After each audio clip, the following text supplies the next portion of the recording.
you remember the point in the off season or before the season started that you realized you were going to play more?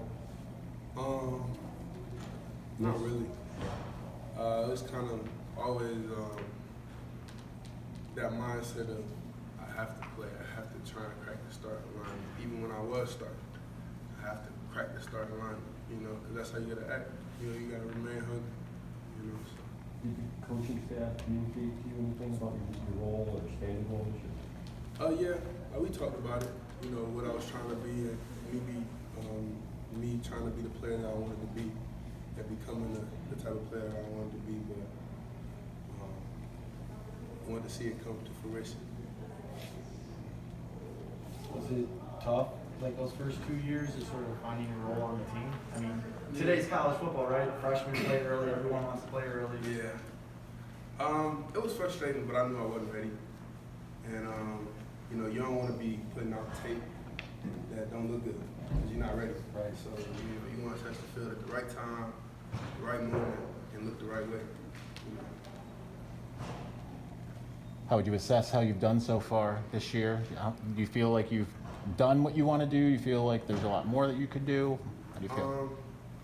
Kind of trying not to think about it, man. Just trying to go. And the chips will fall where they may. When you're talking about the kind of player you want to be, is it something like you write down a list of what you want to do? Is it just talking? And what is it you want to be? Yeah, I'll write it down. You know, I'll put it in places that where I can always, you know, reference it. And, you know, when the times get tough, look back on this is the goal at the end of the day.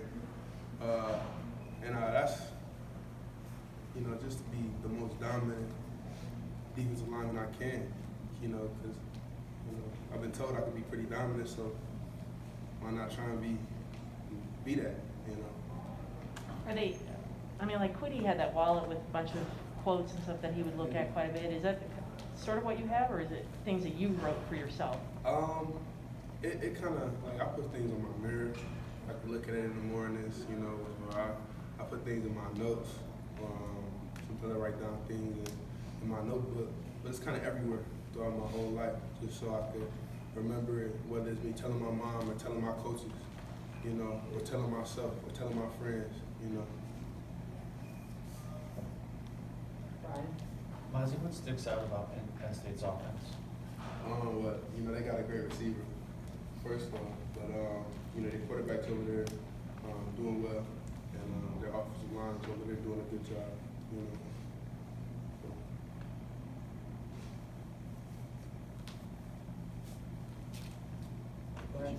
Mazi, in August, I think you said you wanted the defensive line to be the real teeth of this defense. How do you guys think you've done at that so far? You know, I think sometimes you watch the TV copy, you hear them say the teeth of the defense, so, you know, I think it'll be all right, man. I think we've been doing okay. We could always do better. Sure. You know, always striving to make it, you know, impenetrable, the middle, but, you know, I think we're on the right track. Does the group have more confidence? It seems like sometimes there is just a little bit more. Yeah. You know, you play well. You know, you get a certain amount of snaps under your belt as a new player, a new starter at least, and man, your confidence goes up. You know. Brian? How would you describe your relationship with Chris Hinton off the field? He's my brother. You know, me and him close, and he's a great friend to have. You know?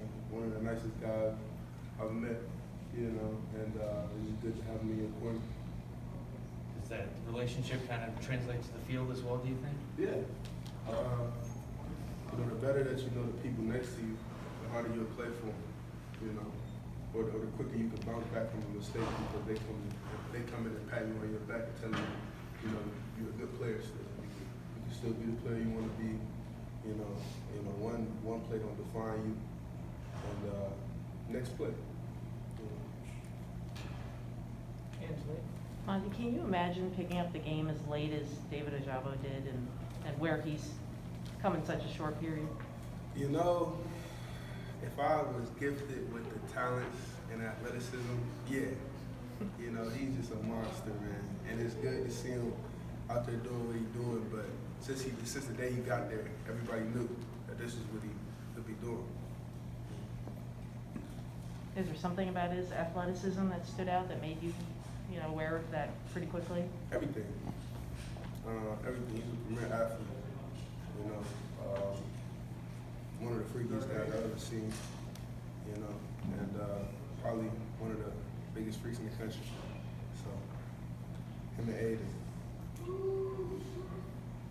How intimidating do you think that is for offenses when they've got, they are facing David and Hutchinson? Well, you gotta have a good game plan. You know that you're gonna have to account for both of them, and it's hard to account for two people on a defense full of people who play quality ball.